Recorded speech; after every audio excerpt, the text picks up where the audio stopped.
Hello and welcome to another video from the only channel you need to not only survive the current apocalypse but actually enjoy it. And today's video is going to be about God's view of the economy. If you've been watching my videos for a while, then you already know about the meaning of the all-seeing eye. But if you don't, I have an entire series just about that subject.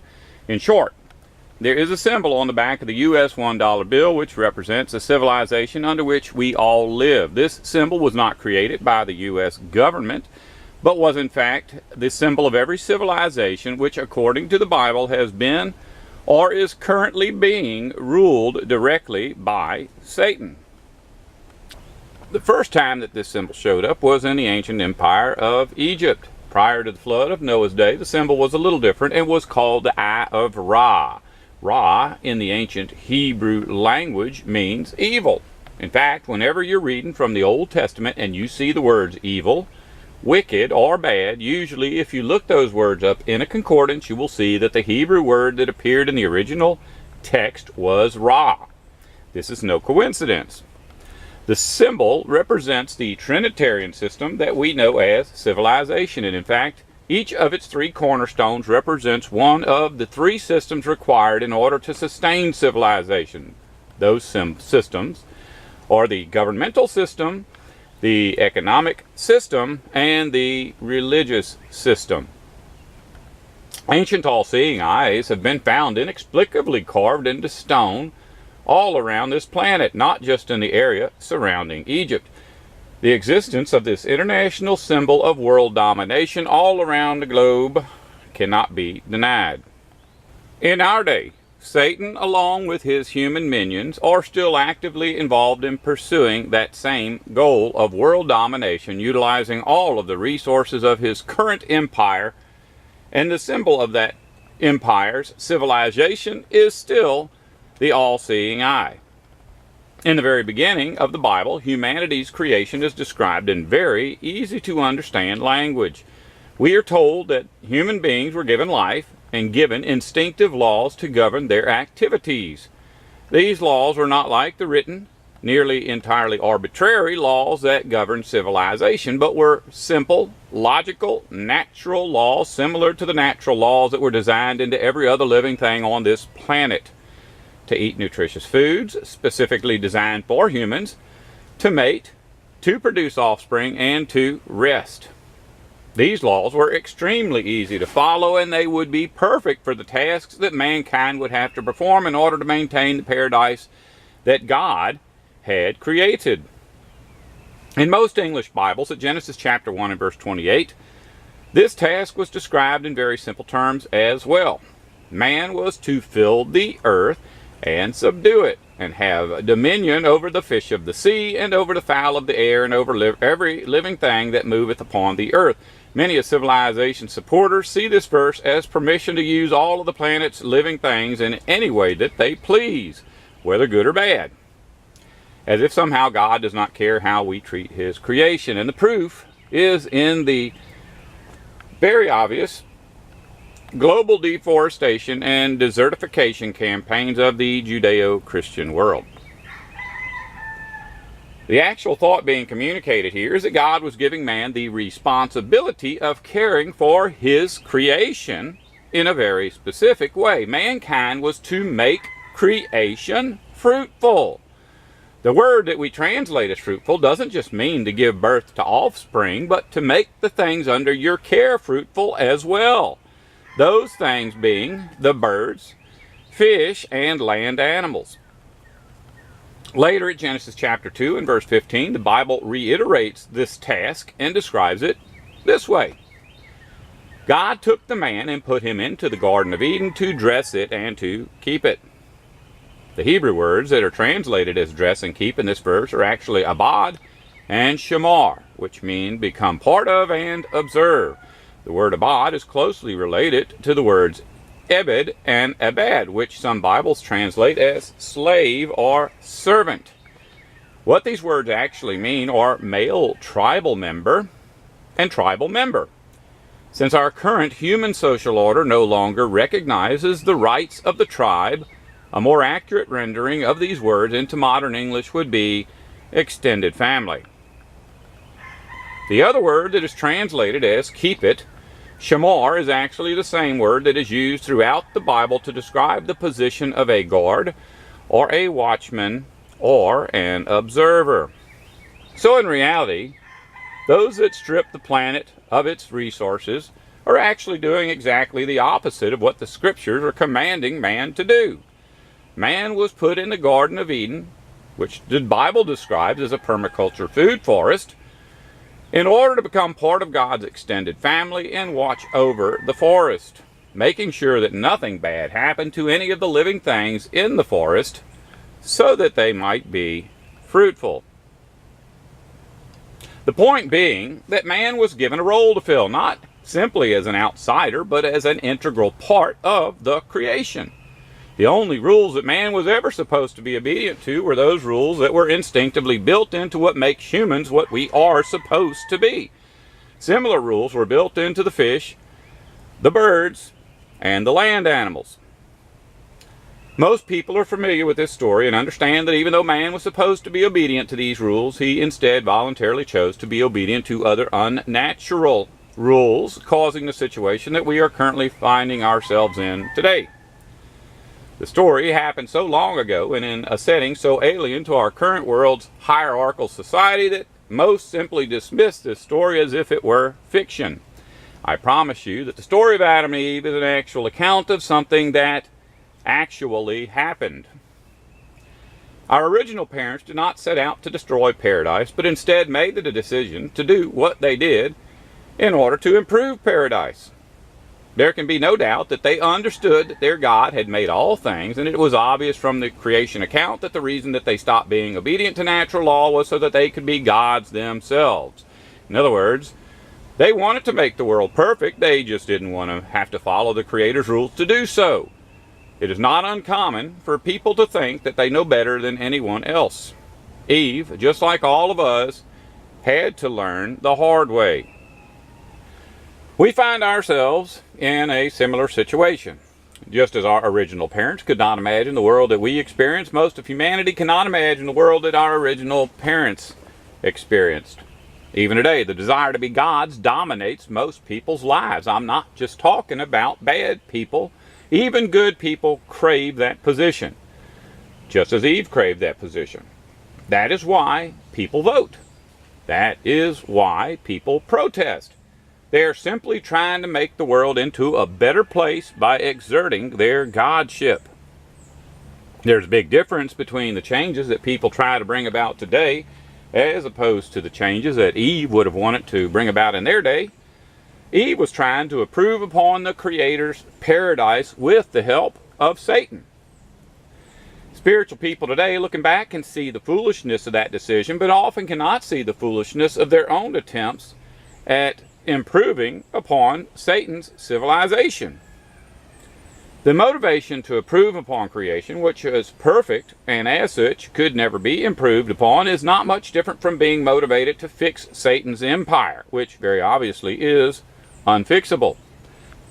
As time went on, mankind continued to try to improve upon creation, and God consistently allowed mankind to make the attempt. He not only allowed man to try different unnatural schemes, but even made suggestions for things that man could try.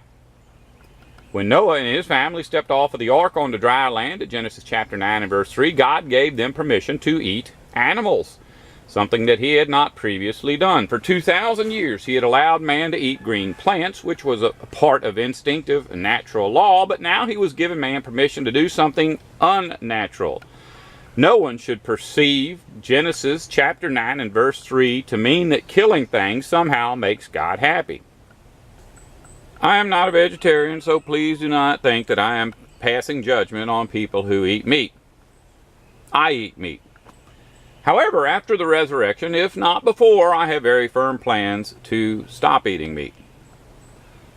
Hundreds of years after the flood, Egypt developed an economy so complex that many people no longer had any free time. Just like us, they spent nearly all of their time working just to acquire food and shelter. God was not at all happy about that, so he rescued those people, brought them out of the land of Egypt, and placed them in a permaculture forest, very much like the Garden of Eden. At that time, God gave those people the same law that he had given to Adam and Eve, only this time he did not simply make his law instinctive, but actually spelled it out on stone tablets. That law is what is known in popular culture as the Ten Commandments. On the surface, the laws that God gave to Israel may seem very similar to other written laws, but in its original language, what God gave to man was simply natural law. If everyone was to live by the Ten Commandments as they appeared in the original language books, the earth would be a paradise right now. But along with those natural laws, he also gave the nation of Israel hundreds of unnatural laws, which scriptures such as Ezekiel chapter 20, verses 18 through 26, say a man could not live by. Many mistakenly believe that man could not live by those unnatural laws because man is sinful, when in fact the very opposite is true. Man could not live by those laws because they worked against man's natural instincts, which God put into man, and as such could not have been sinful. A sin is anything that a person does that goes against the natural desires instilled to humanity by God at creation. Killing animals and burning them would not have been a pleasant experience for any man required to take part in such a thing. Of course, as we all know, the nation did not adhere to God's law. As the religious leaders of that civilization argued over every letter of the unnatural part of that law, fighting amongst themselves about which foods were clean and which were unclean, how many times to baptize a bucket in order to make it clean, how much time God required a man to wash his hands, what kinds of activities were allowed on the Sabbath, and how much parsley to tithe, they were breaking every precept of the Ten Commandments, God's natural law. That's why Jesus told them to remove the log from their eyes so that they could better see in order to remove the speck from somebody else's eye. Eventually, God sent the Assyrians to destroy Israel, and then later he sent the Babylonians to destroy Judah. Prior to these two events, God sent his prophets one after another to warn the people that if they did not turn from their sins, he would destroy them.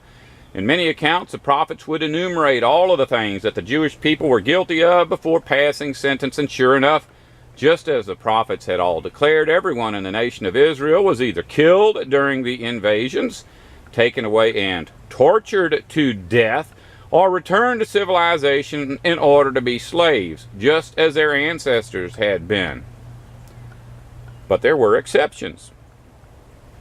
Hundreds of years earlier, when Jehovah told Abraham that he was going to destroy Sodom, Abraham asked God if he would destroy the righteous along with the wicked. God told him that he would not, and proved it by rescuing Lot and offering to rescue his extended family as well. That precedent still stands to this day and was standing when Nebuzaradan entered Jerusalem. Just before the destruction of Judah, a prophet named Jeremiah was given a very unusual assignment that most people just pass over when they're reading the Bible. Chapter 35 of Jeremiah starts out this way. The word that came to Jeremiah from the Lord in the days of Jehoiakim the son of Josiah the king. As the account progresses, Jeremiah is told to bring the Rechabites into the most opulent dining hall in all of Jerusalem, one of the side rooms of the temple. There he was to give them some wine to drink. The Rechabites were considered to be very poor, so bringing them into such an imposing place would have probably been very intimidating to the Rechabites, who had a reputation, even with God, of being very meek. In such surroundings, it's very likely that most people would do anything that they were told, especially if the person telling them what to do was Jeremiah the prophet. And Jeremiah was not telling them to do anything that went against the law. He was only asking them to drink a little wine with him. But when asked to drink some wine, their response, as recorded at Jeremiah chapter 35 and verses 6 through 11, was very shocking. "We will drink no wine, for Jonadab, the son of Rechab, our father, commanded us, you shall not drink wine, either you nor your sons forever. You shall not build a house. You shall not sow seed. You shall not plant or have a vineyard. But you shall live in tents all your days, that you may live many days in the land where you travel. We have obeyed the voice of Jonadab, the son of Rechab, our father, in all that he commanded us, to drink no wine all our days, ourselves, our wives, our sons, or our daughters, and not to build houses to dwell in. We have no vineyard or field or seed, but we have lived in tents, and have obeyed and done all that Jonadab, our father, commanded us. The Bible then explains that upon hearing the words of the Rechabites, Jeremiah received the word of God one more time, condemning Judah to destruction. But at verse 18, God has a different verdict for the Rechabites. Thus says the Lord of hosts, the God of Israel, because you have obeyed the command of Jonadab your father, and kept all of his precepts, and done all that he commanded you, therefore thus says the Lord of hosts, the God of Israel, Jonadab the son of Rechab shall never lack a man to stand before me.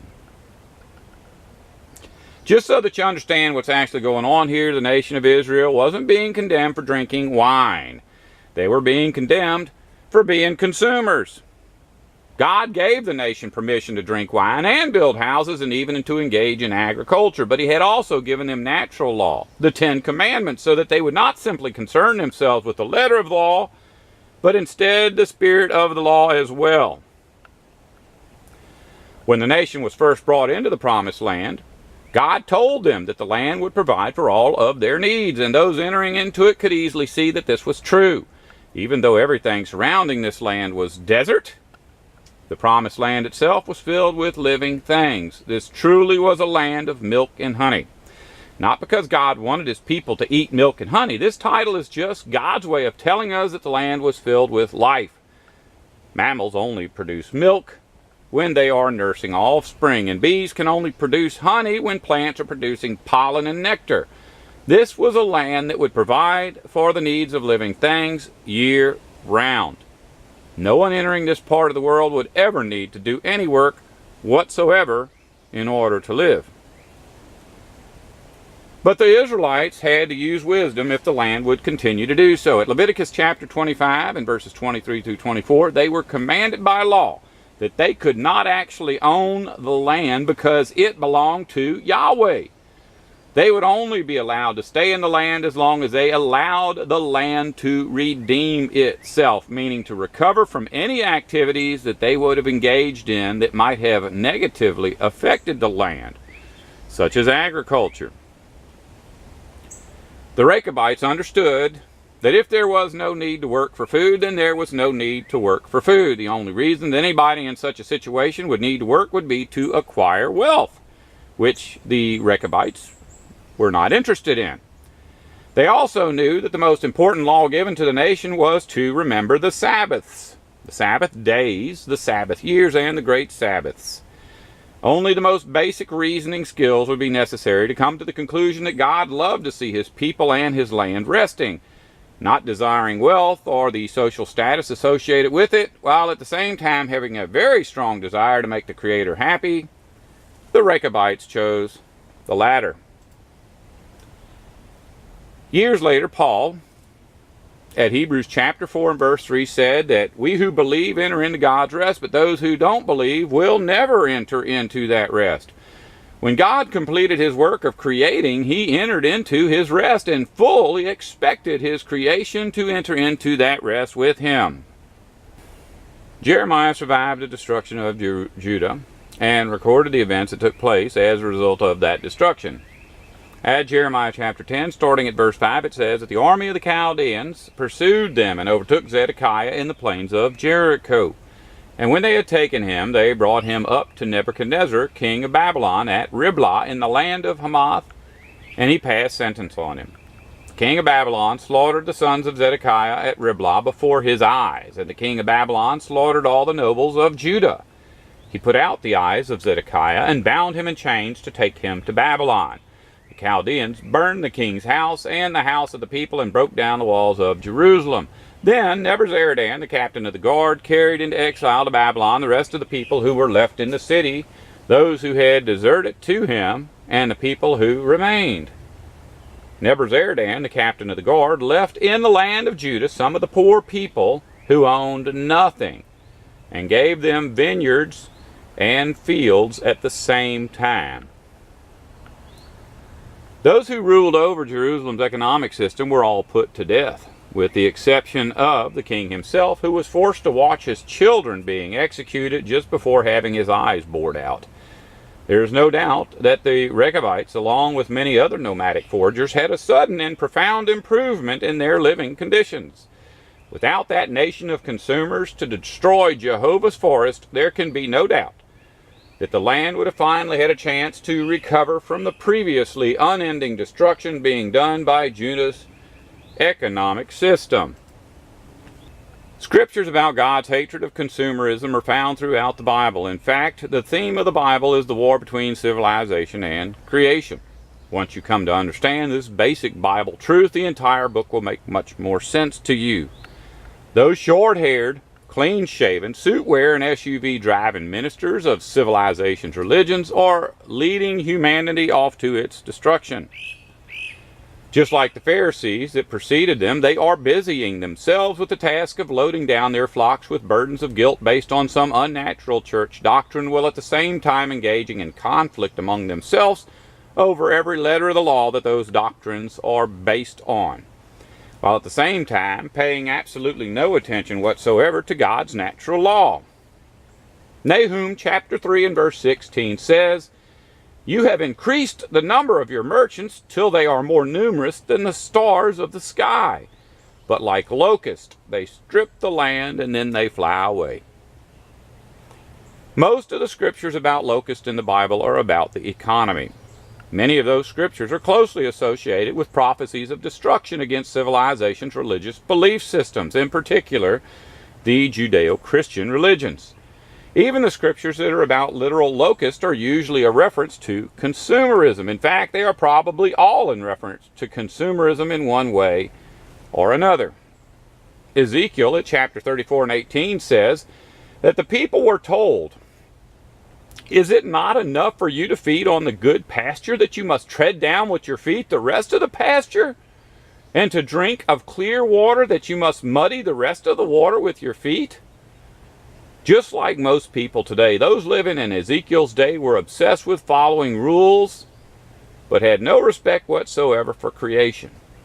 At Matthew chapter 23 and verse 24, Jesus told the religionists of his day that they were straining out gnats, but gulping down camels. Under Jewish law, both gnats and camels would have qualified as illegal food.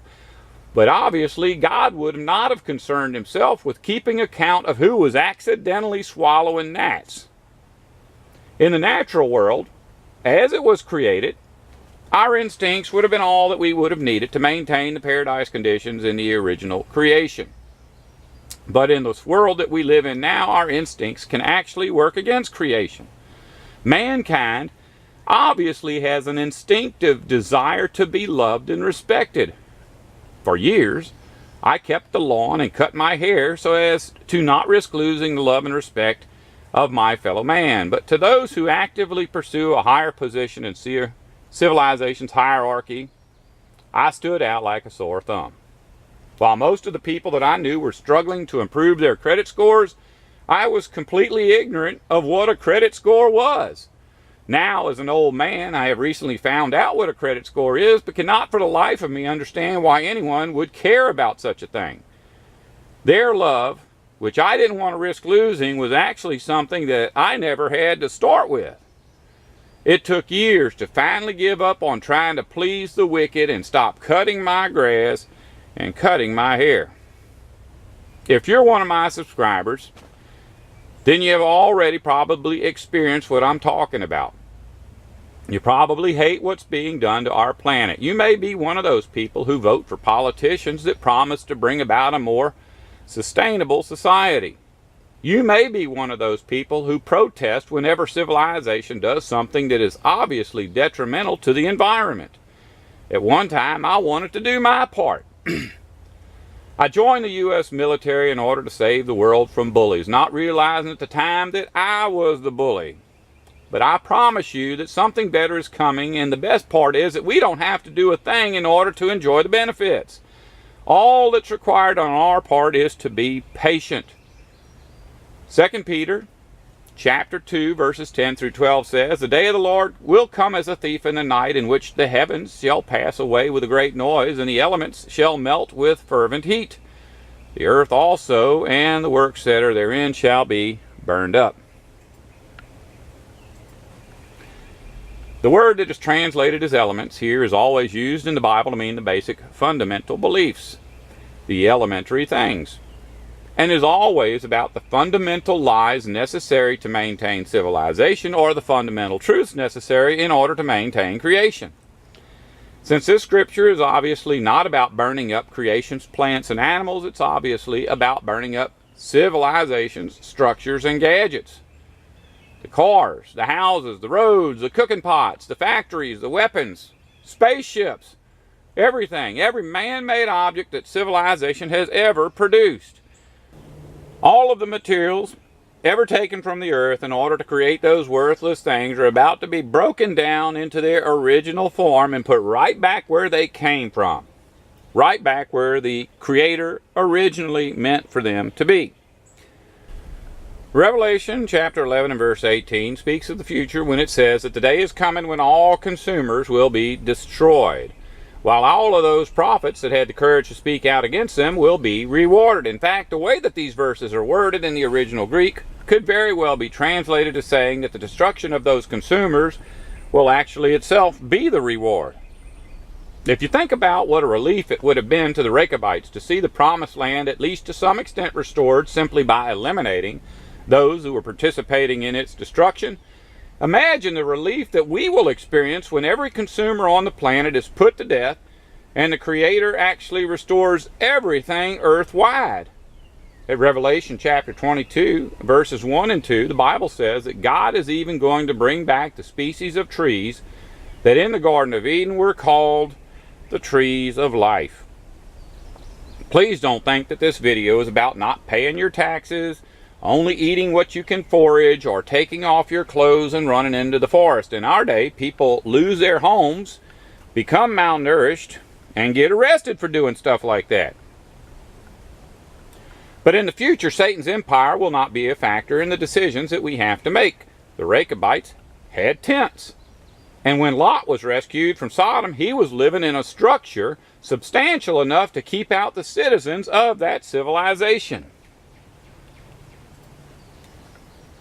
God knows our situation just as He knew the situation that Lot and his family were in, but He also knows our heart. Jesus highlighted this at Luke chapter 17 and verse 32 when He said, "Remember Lot's wife." It wasn't just moving from one location to another that saved Lot. It was his willingness to do so without looking back. Most of us will be completely boxed in by this system all the way to its end, but some of us will, at least to some extent, be given a little more freedom much earlier. Perhaps on the day when we retire from the workforce, or perhaps we will be given an opportunity to move out to an area where we're not required by law to maintain a lawn. The question that we need to ask ourselves right now are, if given some amount of freedom to do God's will more fully, will I do so? Or will we instead continue trying to adhere to civilization standards in order to fit in with the world, perhaps even speaking out against those who do not? When the Jews returned from Babylon, they brought with them a new language. It was a combination of Old Hebrew, Babylonian, and Greek. Translators today still struggle to try to figure out what some of the words meant. At the beginning of the 17th century, the Roman Empire was falling and the British Empire was taking its place. The Bible was being translated into English, and some of those words were simply left in their original form because no one knew what they were. An example of one can be found in Matthew chapter 5 and verse 22, where we read in the Douay Rheims version, originally published around this time, "Whosoever shall say to his brother, Raca, shall be in danger of the council." Even modern translations still leave this word untranslated in order to maintain the old English tradition of doing so, but some do not. The New Living Translation says, if you call someone an idiot, you're in danger of being brought before the council. The New American Standard Bible translates this verse like this: whoever says to his brother, you good for nothing, shall be guilty before the Supreme Court. The Holloman Christian Standard Bible says, whoever says to his brother, fool, will be subject to the Sanhedrin. The Aramaic Bible in plain English says, everyone who will say to his brother, I spit on you, is condemned before the assembly. Actually, this word, racha, which is translated as idiot, good for nothing, or fool, is nothing but a Hebrew word spelled with Greek letters. Racha is a Hebrew word that our English Bibles translates as Rechabite, and is very closely related to another Hebrew word, rachach, meaning to be meek. Just a few verses before this verse, found at Matthew chapter 5 and verse 22, is Matthew chapter 5, verses 3 through 12, which in part says, blessed are the meek, for they shall inherit the earth. So just like the Rechabites, whose name became synonymous with words such as fool, idiot, and good for nothing, we too soon will inherit the earth. So blessed are you when people insult you, persecute you, and falsely say all kinds of evil against you because of Jesus. Rejoice and be glad, because great is your reward in heaven, for in the same way they persecuted the prophets who were before you. We as a people don't want to be like those who love Satan's civilization. In particular, we don't want to have anything more to do with civilization's competitive, destructive economic system than we have to. We want to instead be like those described at 1 Corinthians chapter 7 and verse 31, which according to the King James Bible are, they that use this world as not abusing it, for the fashion of this world passeth away. The New World Translation puts it this way: those making use of the world as those not using it to the full. And remember that whenever one of civilization's career-oriented consumers is calling you worthless, or a bum, or a good for nothing, or a hippie, or a drain on society, just remember that those words can all be summed up in several ancient languages as those who will inherit the earth. Racha. Don't want to survive? Don't listen to me.